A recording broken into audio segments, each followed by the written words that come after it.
Hello and welcome to the 11th gathering of the Adventure Party on this, the 14th of June. I am your party leader, Brad Ludwig. We ask that you peace tie your swords, holster your blasters, and make sure you spend your eternity shards wisely while you are at the meeting table. My second in command here at the Adventure Party is Glenn Bittner. He is a movie reviewer on the YouTube show B Movie Bunker and creator of the RPG Myst Runner. How are you today, sir? Today is a good day to die. Or do a podcast, one or the other. Yeah, let's stick with the podcast. Okay. I prefer that you stuck around, Glenn. I've grown rather fond of you, sir. Keep it in your pants, Ludwig. Well, you know, I'm in another part of the state, so that will be very easy to do. Although we are on video right now, so I mean, I could waggle a little something at you, but not going to do that. Boy, that took a turn, didn't it? Vaguely awkward and uncomfortable. All right, hey, you know what we're going to do today, Glenn? What? We are going to talk about building what I'm titling this particular episode, Building the Perfect Beast. You know, recruiting and selecting players for your game and what things you might want to consider when you put together an RPG group. You know, you always want to work to somebody's strong suits, or if they are interested in pushing some boundaries in or changing their game playing habits or style, trying to find the right people to make a good cohesive group and that isn't disruptive and actually kind of get stuff done as opposed to just screwing around, which can tend to happen when you are gaming. So I'm sure you've never experienced that in all your times of running games. Oh, never. It's been nothing but perfection over here. Now, that's to say you're never going to avoid some of the jackassery that goes on at the table. There's going to be table talk and some screwing around, but you know, you want to kind of keep things focused. You have a finite amount of time when you play. You know, everybody's got something to do, and if everybody can get together for, you know, agreed upon amount of time, whether that's 2 hours or 6 hours, whatever, you want to get as much gaming in as you can. And to do that, more often than not, you really need to have a good group of people that can be focused and can play the game and stay on task. So that's what we're going to talk about today, how to come up with a good gaming group. And maybe ways to recruit people too, because you know, sometimes you find yourself in a situation where you don't know of anybody. Maybe you're new to a particular area.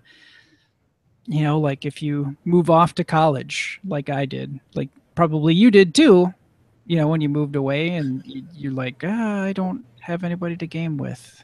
Did that happen to you, Glenn? For a very brief time. Yeah. So 2 weeks. And then it all sorted itself out. Excellent. I found guys in my dorm who played D&D, so I was all set. Boom. There you go. So we'll talk about that. And to kind of kick this whole thing off here, we are going to start with a game review by Glenn. So what you got for us this week, Glenn? I have a game that I like a lot, which is pretty much all the games I review, because I don't review games I don't like. Because if you don't have something good to say it in the platform more people listen to. No. This game is called Steam Park. I got this one from Yellow Games.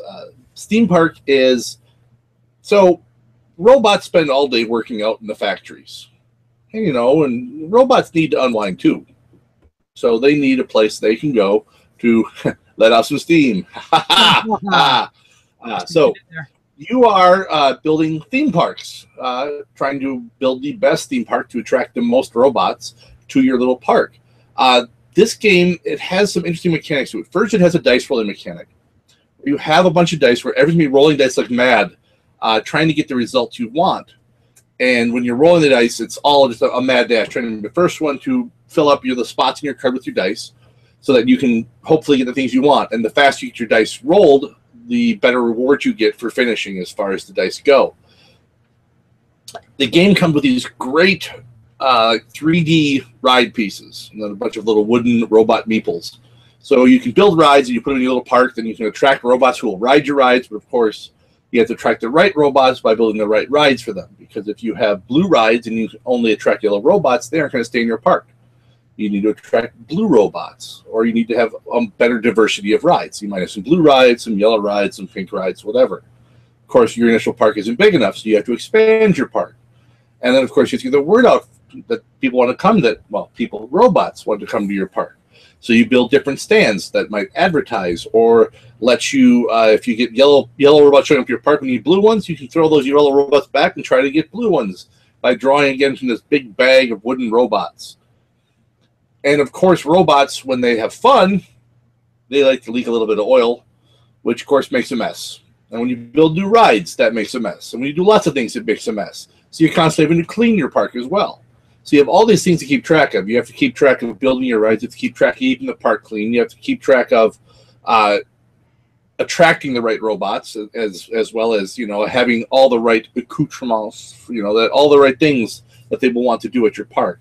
Your goal is to try to make the most money. I really like a lot. I mean, first of all, I just like the idea of robots on roller coasters. I like that idea. It just somehow I picture in my mind. It seems fun. And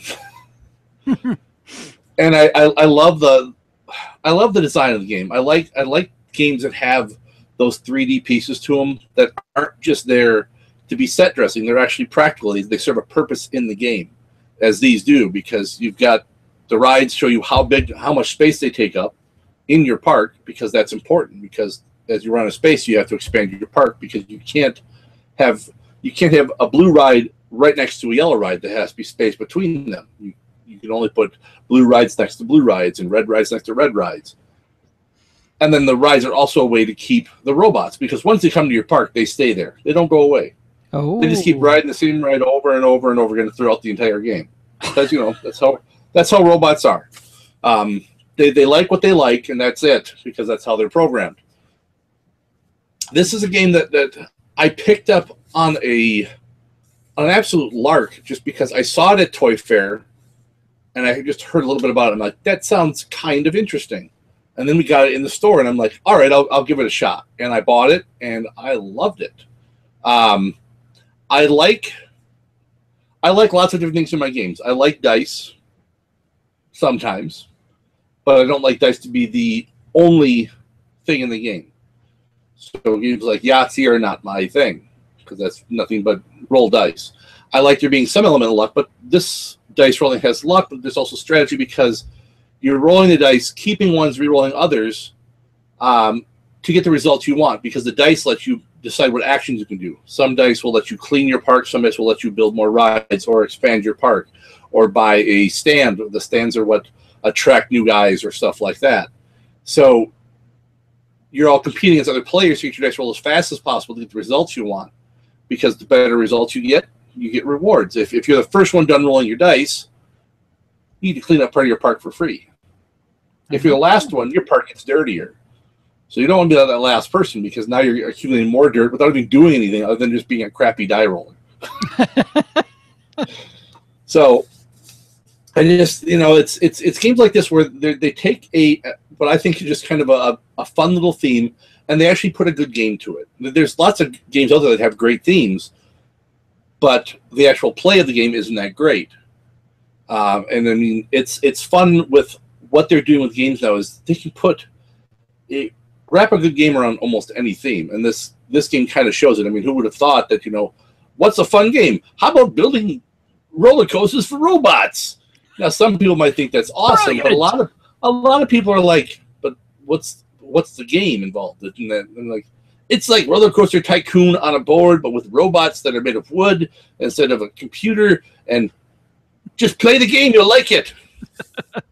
So, Yellow has this habit of they come out with some really great games. They come out with some average games. they release a lot of games. These are the same guys who brought us King of Tokyo, if you've ever played that one. Oh, yeah, I've So heard of it. Yellow, I have not yeah, played Yellow's behind that. I mean, they're the publisher; they're not the designer. But Yeah. this game, I like it a lot. It's a fun one. The one thing I'm gonna quote from another vlog, whatever you want to call it. Shut up and I'm probably in the name now. So shut up and sit down. I think they do game reviews, and one thing that they said about this game, aside from how much they enjoyed it, is that it's not a game that you really kind of go out of your way to play. Okay. If I called people up and said, "Hey, you want to come over and play Steam Park?" They'd be like, "Are we going to play anything else?" Because if they come over, I say, "Want to come over and play games?" They're like, "Yeah, sure." They come over and we play Steam Park and they have fun. But it's not the game that draws people over. Like if I called them up and said, "Hey, you want to come over and play some Takenoko or play some Pandemic?" They'd come over. Steam Park, it's a fun game, but you aren't thinking about it when you're not playing it, kind of thing. Okay. So it's like some of those movies you see on late night TV where you don't think about them until you're flipping channels and it's like, oh, hey, Sharky's Machine, I'll watch this. Yeah. Okay. So I like it. It's a fun little game. It does have a bit of a price tag to it. That's one thing with Yellow's games is they tend to have a little higher price than the average board game. But in my experience, I mean, I've played the game already probably 10, 11 times since I bought it. So okay. I've definitely gotten my money's worth out of it. Because I always do my comparison, always how many movies could I see for how many times I played it. Sure. Yep. And even if I do the $5 Tuesdays at Marcus Theaters, I pretty much broken even out if I don't get anything to eat or drink. So yeah, no. And that's just for me. All the other people who have had such pleasure playing games with me, because I know what a peach I am. And I always bring the table. So that's what I've got for this week is Steam Park. Check it out. Give some love to robots. And Glenn is saying yellow. That is IELLO. So I should clarify that. And it looks like you can get it for somewhere around $55. That's about the right normal price. Depending on, we encourage you to support local game shops. So you're going to find it around that $55 mark. But it's 2 to 4 players, and it takes about an hour to play, which to me, I'm sold. You tell me you can come over for a couple of hours and we can get a couple of games in, boom, I'm there. And it doesn't seem to be, looking at the difficulty level on it, it's middle of the road. It's a strategy game, 2 to 4 players, hour to play. I would be all in for that. Yeah, rules are really simple. It's the thing that takes a bit of time to pick up is knowing what to build when. Okay, particularly when it comes to the different stands, because each stand does different things, but everything's always also limited in number. So there's only so many stands, advertising stands. There's only so many, basically, bathrooms which help keep your park clean. And once they're gone, they're gone.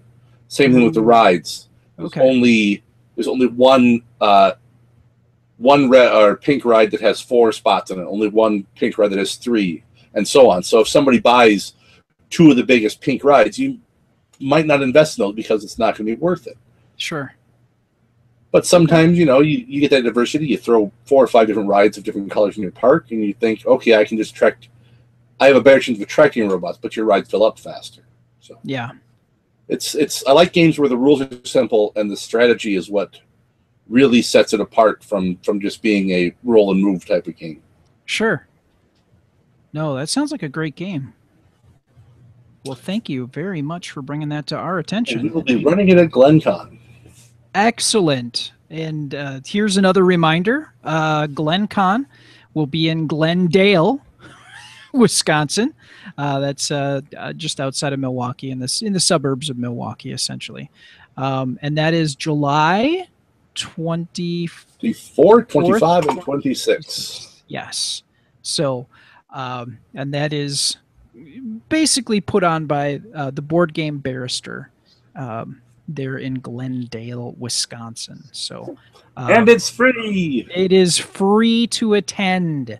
So if you are listening in the Wisconsin area and are willing to make that drive to Glendale, Wisconsin, just outside of Milwaukee, there, I would encourage you to go because the amount of games that are available to you are ridiculous in number. And by ridiculous, I mean they stand at least 6 feet high, maybe 7 feet high. And this is not a lie.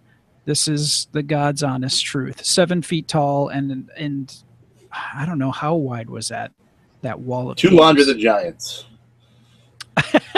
So Two Andre the 16 Giants, feet. side by side. So like about 14 feet, and so 7 feet tall by about 14 feet wide in games.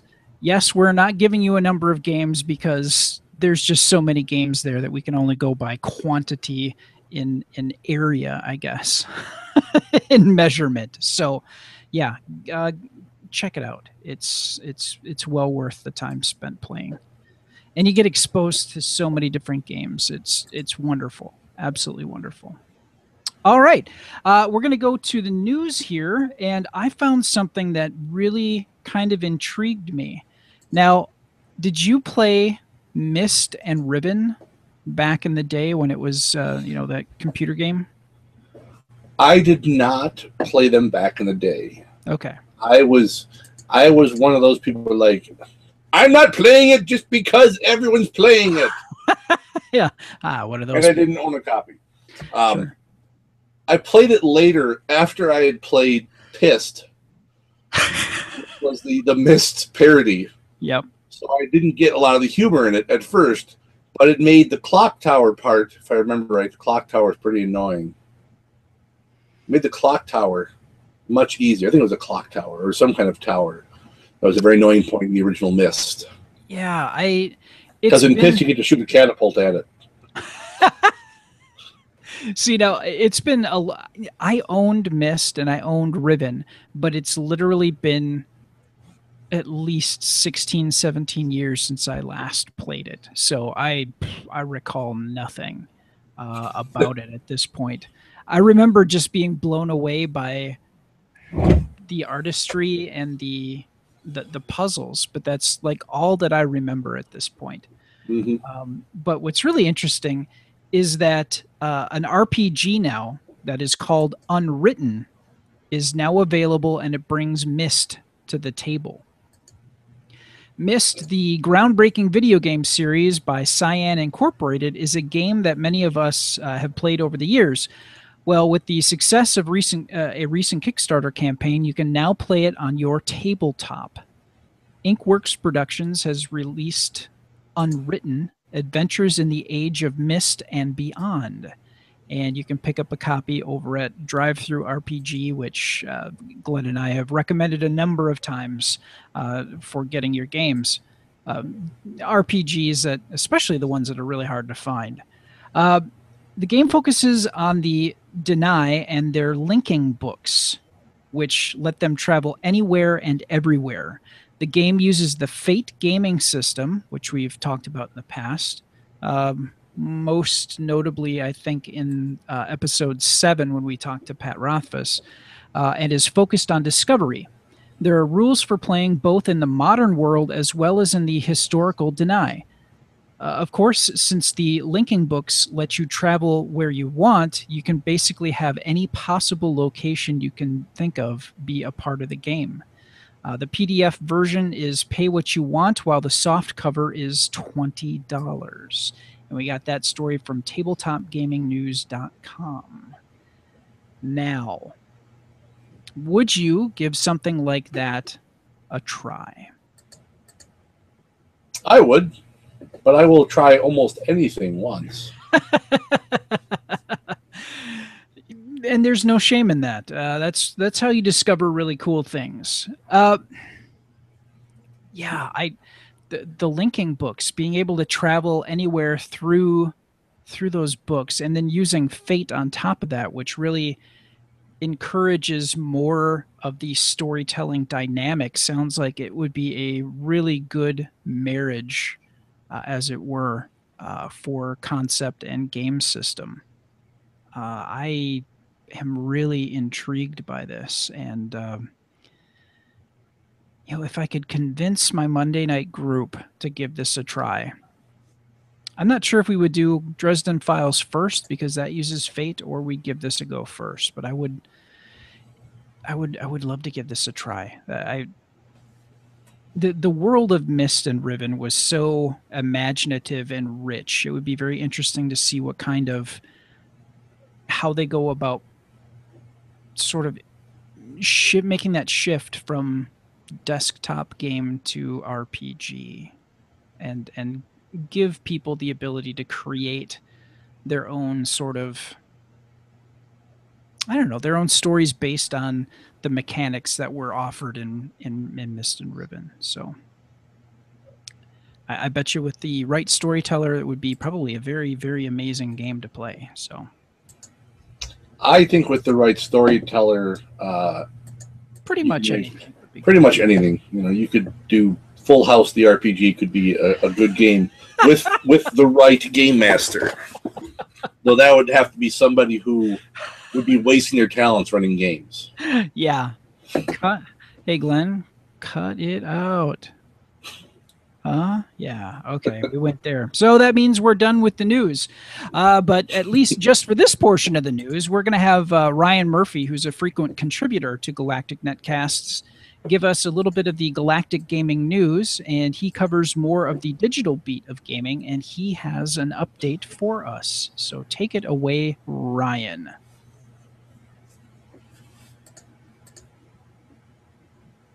All right. Thanks for that report, Ryan. Really appreciate it.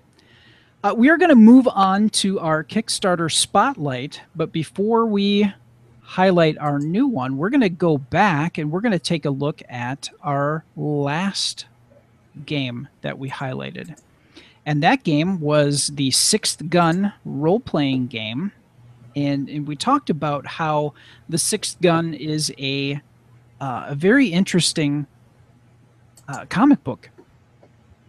And Savage Worlds, which has gotten the licensing for it, and they have created an RPG based on this. Now, the Sixth Gun, there are six shooters that all have some kind of mystical capability, and this game takes place in the Wild West. So it's such an interesting aesthetic of Wild West, supernatural. When I read it, I really thought of the main character as like an Americanized John Constantine in the Wild West with a six-shooter. He has kind of that. He's not as ruthless, but he has seen a lot of fighting, and he does have that bit of, ruthless gunfighter to a certain degree, but he's very knowledgeable in the supernatural and some of the things that he does in order to get information from, especially in the first issue. He goes to the crossroads where he performs a ritual to get some information from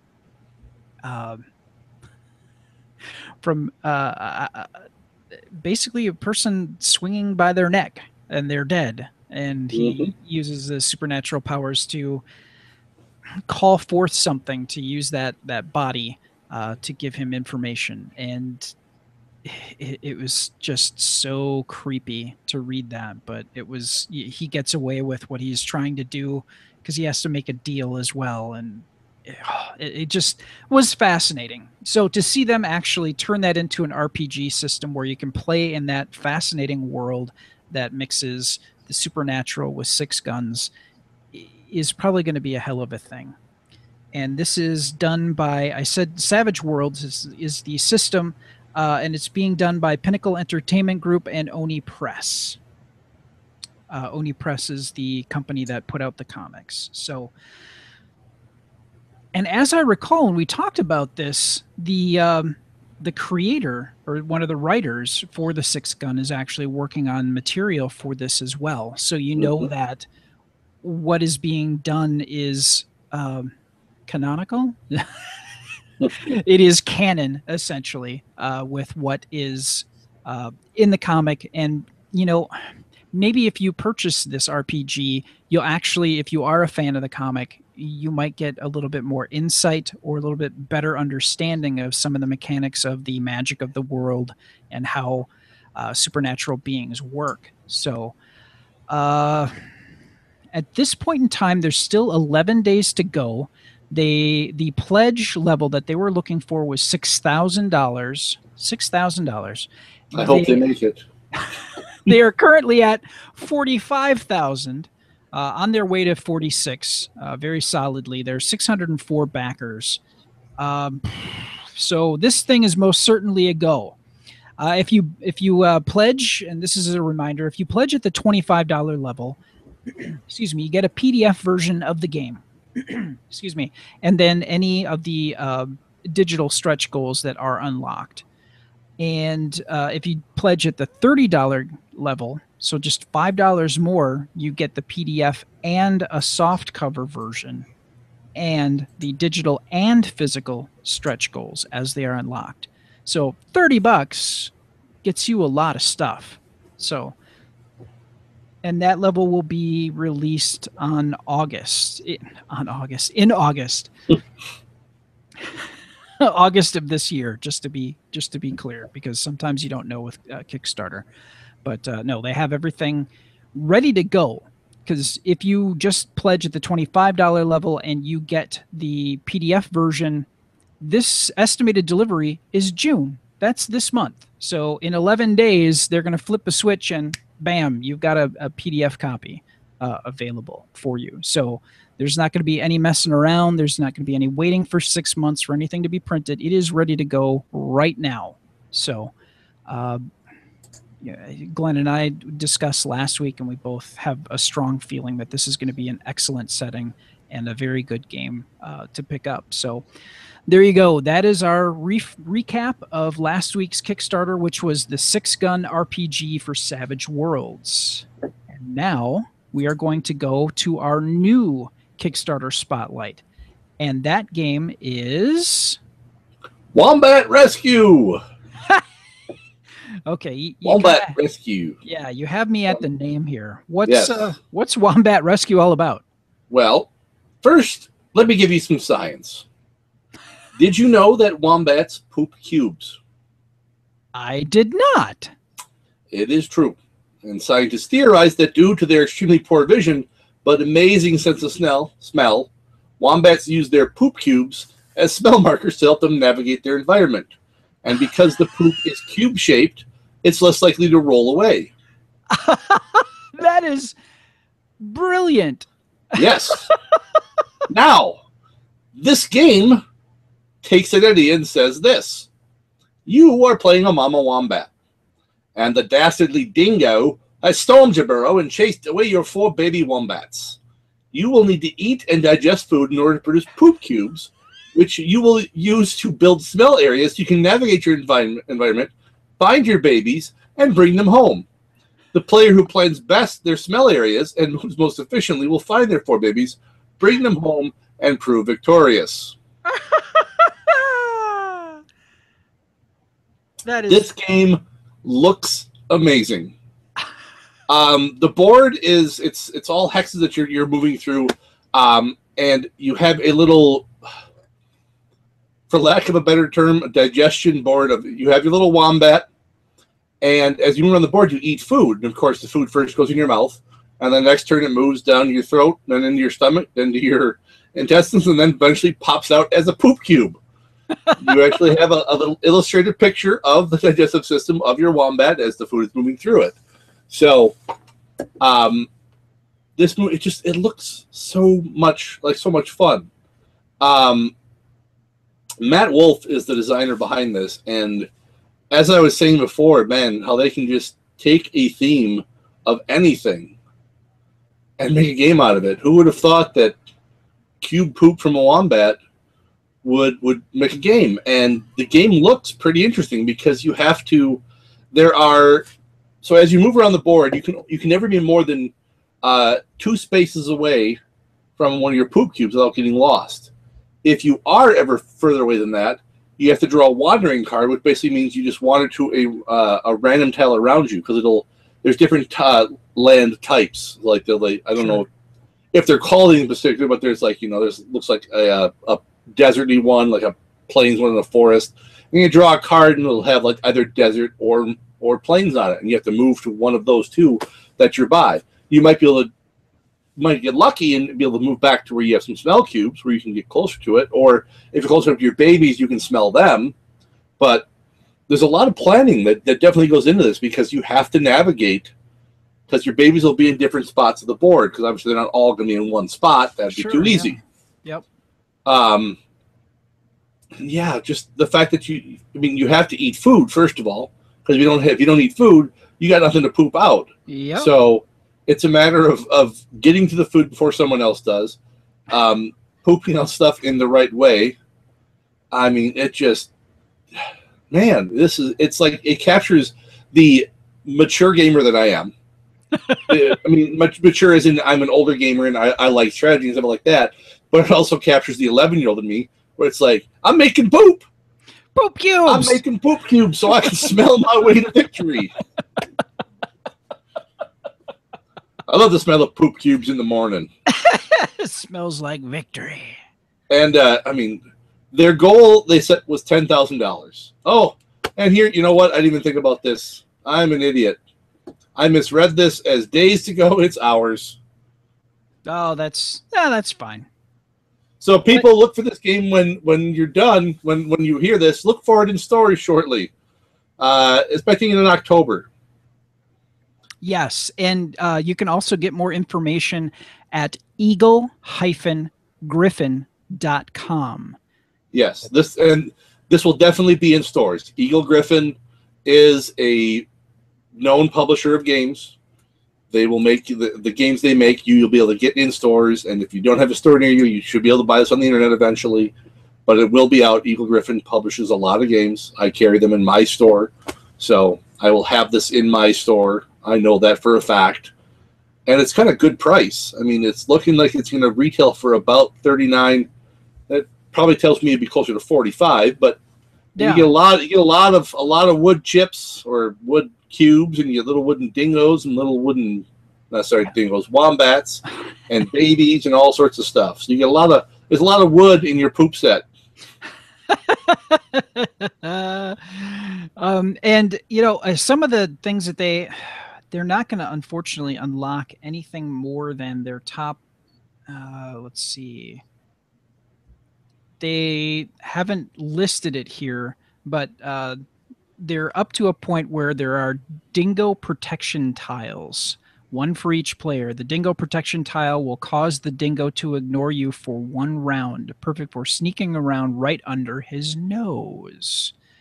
So as you are moving about the board, obviously there is danger of a dingo catching your scent and causing some havoc there. So that will help protect you. That is cool. That's a shame that they're not going to get to some of these other ones. Like if they had gotten to 40,000, there would have been a 5th player, so it could have supported up to 5 players. But right now it supports up to 4. So, eagle-griffin.com is where you'll be able to find more information about this. So, wow, yeah, this does look like a lot of fun. It does. It really does. And it's a game I think I get almost anyone to play. You had me at poop cubes. Yeah. I'm not I going would to have lie. most people at poop cubes. Not going to lie. All right. Well, thank you very much for sharing that with us. That is awesome. Very awesome. Now we're going to get to the discussion portion here. And I mentioned earlier in the show that we were going to talk about recruiting and selecting players for your game, building a gaming group that is right for. It's a little like alchemy. You need to have the right type of gamers together to accomplish the type of storytelling that you want to set about. And if you try to, and it depends on the demeanor of the people, You know, you might have a gaming group where you've got power gamers and you've got people that like to role play. I was in a group like that Todd Roll had put together. So yeah, I managed to sneak him in yet another episode.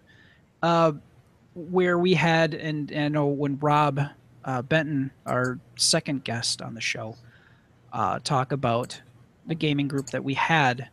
You know, Rob is more of he loves to roll, he loves to min max and get the most out of his character. And his wife, Jess, is more of a role player. And you basically tell her, okay, you have this many dice to roll to accomplish the thing. I mean, it's to her, it's more about furthering the story and being a part of the story. So finding that right group of people that, despite their differences, still get along, still move a game along, and continue to be a joy to play with can be difficult at times to put together. So how do you go about putting that magical dream team together? And I wanted to discuss with Glenn and try to come up with a good idea of how to make that happen.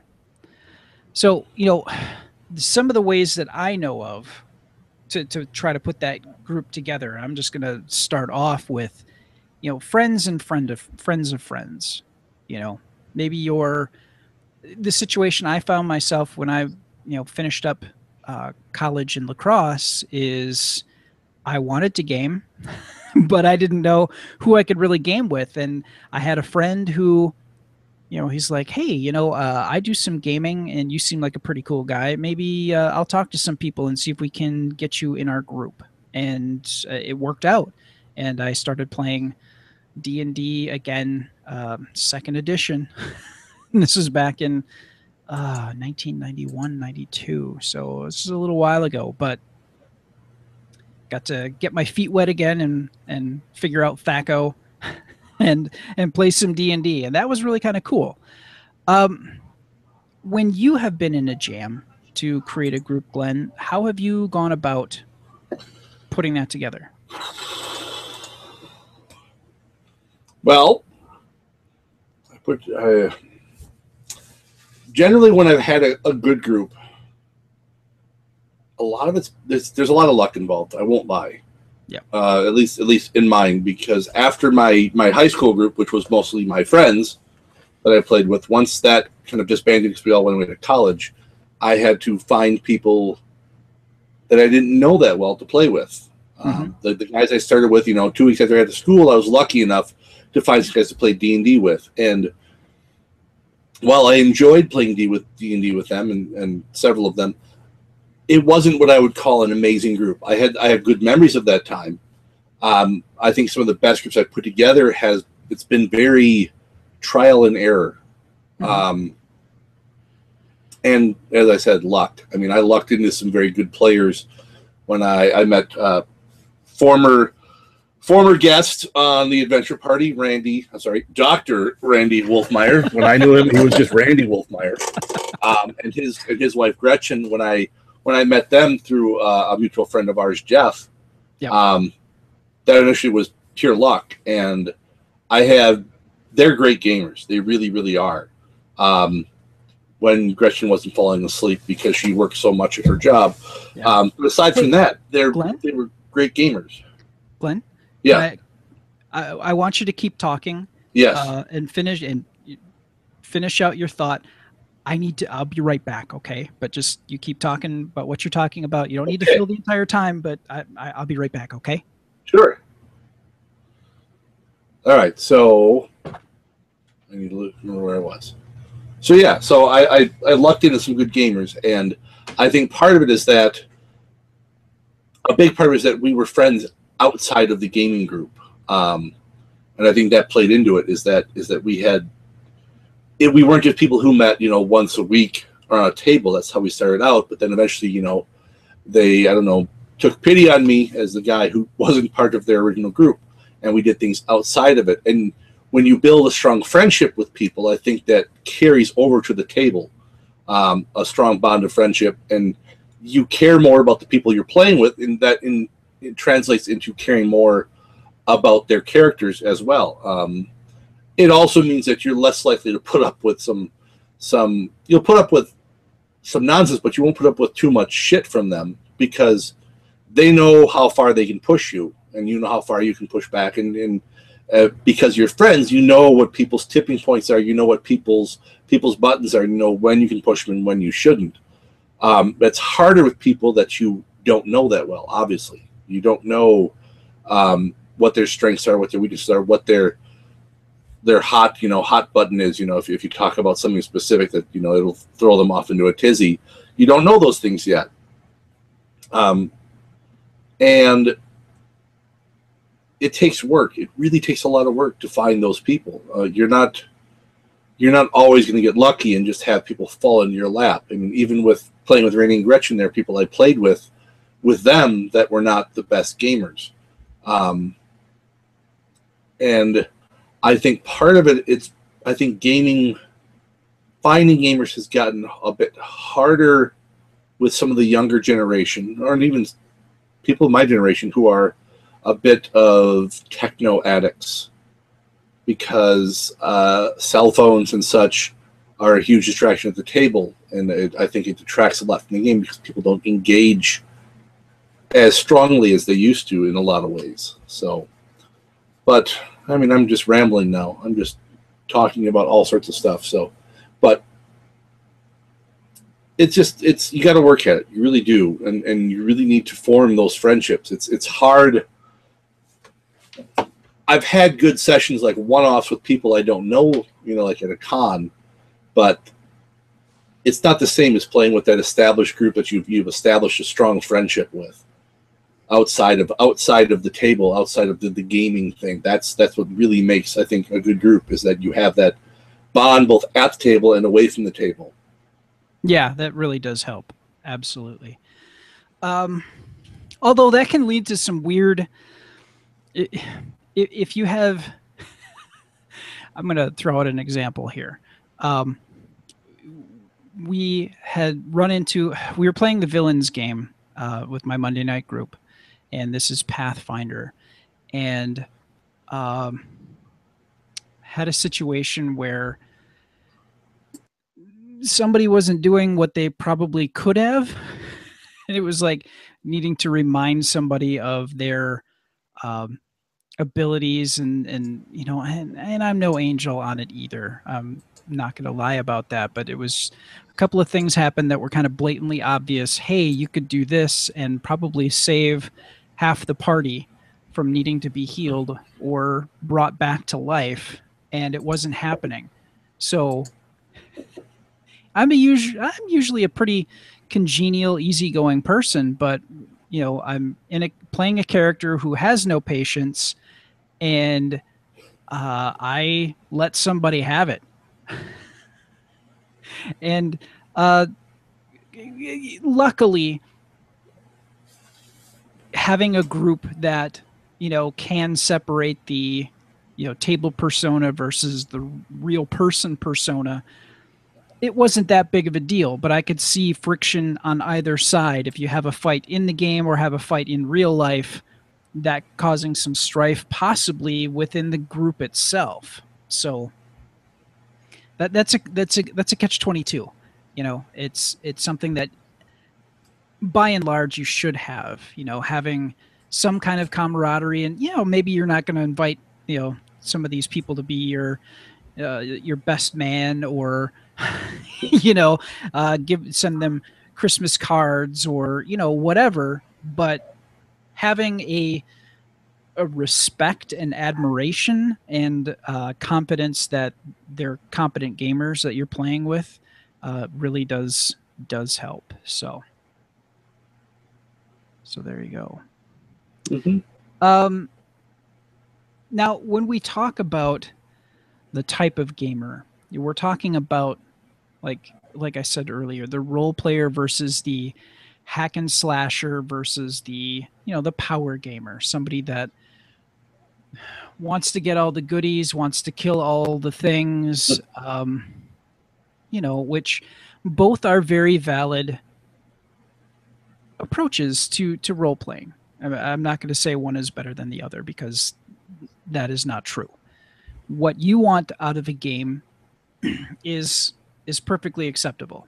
Now it's just finding that right marriage, as it were, of getting a group together that is either of a like mind for gaming style, or are very flexible and are willing to go, okay, you want to kill all the things and we want to role play.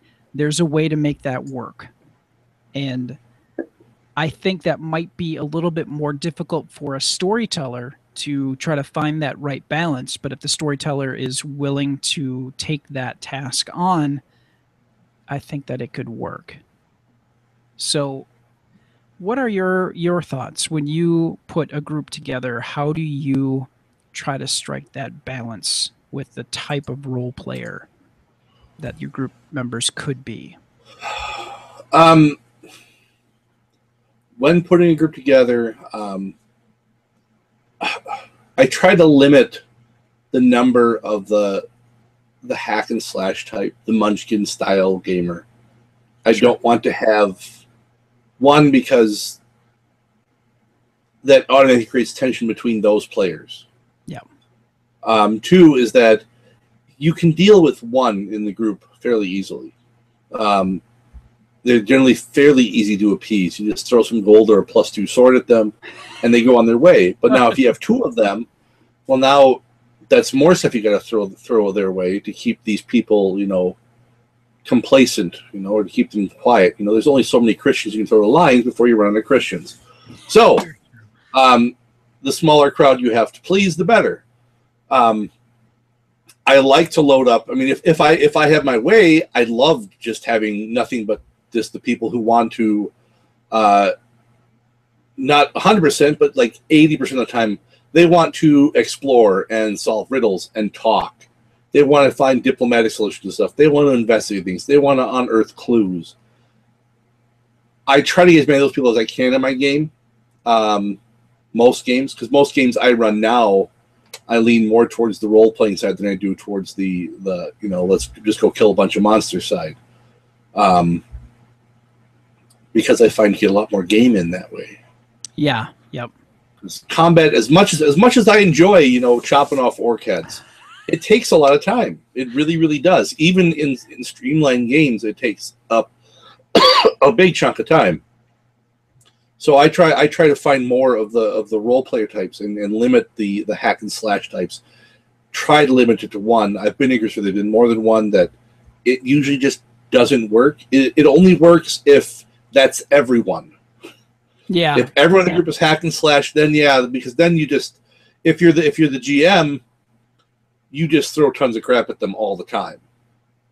Because you give them stuff, but that means you can also just throw unending hordes of stuff at them because that's all they want. Mm-hmm. And that's fun for a one-off, for me at least. I can't do that all the time. I get really tired of that after a while, where it's the same thing over and over again. I want there to be different changes, and I want players who don't want the same thing over and over again. Yeah. But it's hard because you're often not going to find the type of player that you want at that time. Yeah, I could see that. I could definitely see that. It's like finding a girlfriend. It's when you're not, or a significant other, whatever. When you're not looking, that's when you find it. Yeah, it can be really tough. It can be really tough putting that perfect group together. And yeah, and I mean, I've done numerous times where I've responded to like the ad at a game store. I even did one through a BBS site way back in the day, where I responded to those, and none of those ended well. One ended okay, but the rest were all just absolute. I can see why they're looking for players, because those were the types where you had the 2 or 3 people who wanted to be the all powerful god among gods, Yeah. And there was always conflict in the group, always it would devolve into arguments constantly of who could kill who was the bigger badass. I'm like, but we're on the same team. Well, I don't understand. I don't watch World War II movies, and it's not just a bunch of guys waiting to storm over the beach all talking about how, well, I'm going to kill 100 Nazis. Well, I'm going to kill 110. It wasn't, you didn't have that constant arguing back and forth. I want the machine gun. No, I want the machine gun. I get and that's what this always turned into with a lot of those groups. It was hard, and a big part is because I didn't know the people. Yeah. Yep. And it's really hard when you don't know the people. I've had some good luck at cons, but I've also had some terrible luck at cons. Yeah. And part of that is there's a thing with, I don't know if people know this about gamers, is that we are not, and this doesn't apply to everyone, but gamers in general are not the most socially outgoing people. Yeah. And I've felt a lot of times when they're with people they don't know, people who are more introverted become more so, because that's what introverts do. They don't go, hey, you're new, I want to meet you and talk to you and have fun. No, that's not an introvert. And you have people who I've played at cons and stuff where it's like, is anyone going to do anything? You've got the map to the place. Are you going to? Anyone? Yeah. I could see, like, in doing a con, if you are running a game at a convention, if you can kind of stack the deck with, and I don't want to sound disingenuous, but if you can have somebody in the con that you kind of know that can be extroverted, but also not in a fashion that dominates gameplay, but like, hey, you do this, and I bet you do that pretty well. How about you do a thing here, and just try to draw them out and pull them into the game. I could see that probably kind of working. Yeah, because it's interesting how when you get a group of introverts first together, it's not until you get a couple of sessions in that people start to get comfortable with each other, and then they let their guards down, and then they become a little bit more extroverted at the table. When you're doing a one shot at a con, yeah, that can be really rough. That can be really rough. And I've actually been at a Gen Con game where it was kind of stone quiet. You could hear a penny drop at that table because everybody was just kind of like, whoa, I'm gonna be quiet now and think about what I'm gonna do, which is acceptable. But then me being me is like, ha, and just start acting kind of like a jackass, get people to relax a little bit and do the thing. So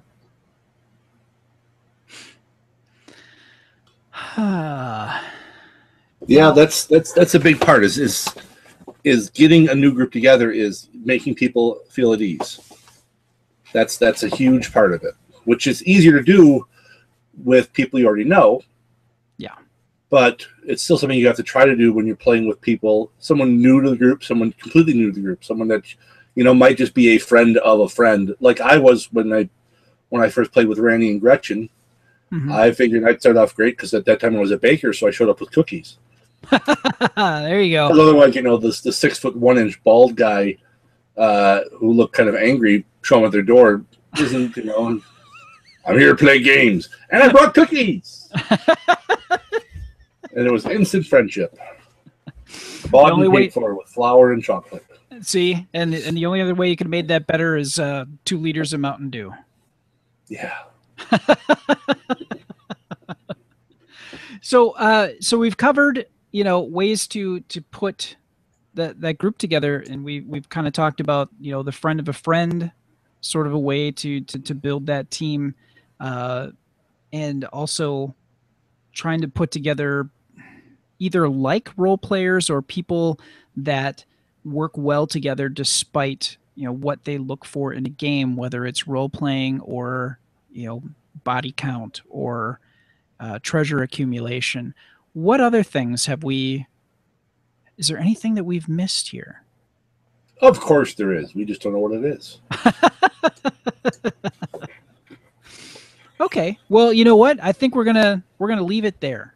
Those are the things that we can think of right now, and maybe we'll come back to this in at some point in the future and take another run at it if there's something else that we've missed, or if folks uh, you write to us at galacticnetcasts@gmail.com and say, hey, jackasses, you forgot this. Let us know. We'd love to hear from you. Speaking of which, hello, my name is. That's your opportunity to tell us about your favorite character that you are currently playing or you have played in the past. Maybe you've had a great group that was pure alchemy, pure gold, and you got to play a character that was so awesome that you need to tell the world about it, and we would love to hear about it. So you can go to galacticnetcasts.com and go to the Adventure Party page, and there is a link for Hello, My Name Is. And when you click that, you can just fill out a short form. Yes, we do ask for your email address. We do not spam. We do not collect those email addresses for any other purpose than to send you a certificate suitable for framing for you to basically show everybody that you know that you were on Adventure Party and we talked about your character, and you get bragging rights to all the, I don't know how many people actually listen to us. I wish I had a good solid number. But we've seen continual growth since we've been doing the show. So that is wonderful, and we really appreciate you guys taking the time to listen and telling friends about the Adventure Party. We're going to wrap things up here, and I want to thank you, Glenn, once again for taking that journey with us and discussing another RPG and or board gaming topic, and coming up with answers to the questions that we have, and perhaps others do too. Where else can people find out more about what you do as a movie critic and about Myst Runner? Well, you can find out more from me. I am on Facebook. You can find me just under my name, Glenn Bittner. You can find me Myst Runner on Facebook. You can find me Naked Hobo Productions on Facebook and the B Movie Bunker, as well as B Movie Bunker and Naked Hobo Productions on YouTube. Follow me on Twitter at Naked Hobo. And I do some game reviews on my store website, boardgamebarrister.com. Look for me in the blog. Yes, I've read some of your reviews there, and I remember reading your actual physical write-up of, what is it, the Castle of Mad King Castles Ludwig? of Mad King Ludwig. Yes. I also reviewed Steam Park on there. Nice. See, there we go. If you want to see an actual physical written form of this and not just a visual version, which you can see on our YouTube channel, which is youtube.com/galacticnetcasts, and you can look for the Adventure Party playlist. You can also check us out on iTunes and Stitcher. And if you do, we really ask that you take a moment to give us a review and let us know what you think. Besides the fact that we need more guests, which we've had some good luck, but we're going to start hitting more people up in about July. I do have a topic idea about miniature painting with J.F. DeBow, who is an author and also a contributor and almost professional guest on some of our other Galactic Netcast shows. A very cool guy, and he is huge into miniature gaming and loves to paint miniatures. So we're going to be speaking with JF about that. But if you have negative, positive review, any feedback from you will help us ultimately make a better show. And that's really what it's all about. We want to make sure that the time that you spend listening to us is well spent, and you're not left going, meh. We'd like you to come back and enjoy good quality discussions about RPGs and board games. And poop cubes and wombats. You can always leave us feedback, not only from giving us reviews on iTunes and Stitcher. You can also, like I mentioned before, you can email us at galacticnetcasts@gmail.com. You can also go to our number 805-328-3966. That is 805-328-3966. And you can leave a message or you can text that number, and rates may apply depending on your particular cell package that you have. You can also go to galacticnetcasts.com, and on the right-hand side, we have a WordPress plugin that allows you to, if you have a microphone attached to your computer, to right there on the spot, leave us a voice message and let us know what you think. And we'd be more than happy to discuss that, play it back, and share it with other people, and either address a concern that you may have about the show, or if it's a correction that you have, or maybe some other type of feedback. We'd love to play it and talk about it. All right. And that is a wrap for this, the 11th episode of the Adventure Party, which we have entitled Building the Perfect Beast. One, because I really love, I wanted to say Glenn Fry. It's not Glenn Fry. It's the other one. Glenn Close. Don Henley. So Building the Perfect Beast is a great album from the 80s, because you and I are both 80s kids, so there you go. But also, it seemed fitting. You want to build a decent group, it becomes its own beast, a life of its own, when you put together either a good one or a bad one. It becomes something that takes on a life of its own, and something that you need to take good care of and feed, as it were, with good storytelling and sometimes a little bit of moderation, depending on internal things that might happen in a group. But anyway, there you have it. So we want to thank you for joining us at the Adventure Party, and may your characters never die and your adventures always be epic. Thank you very much, and good night.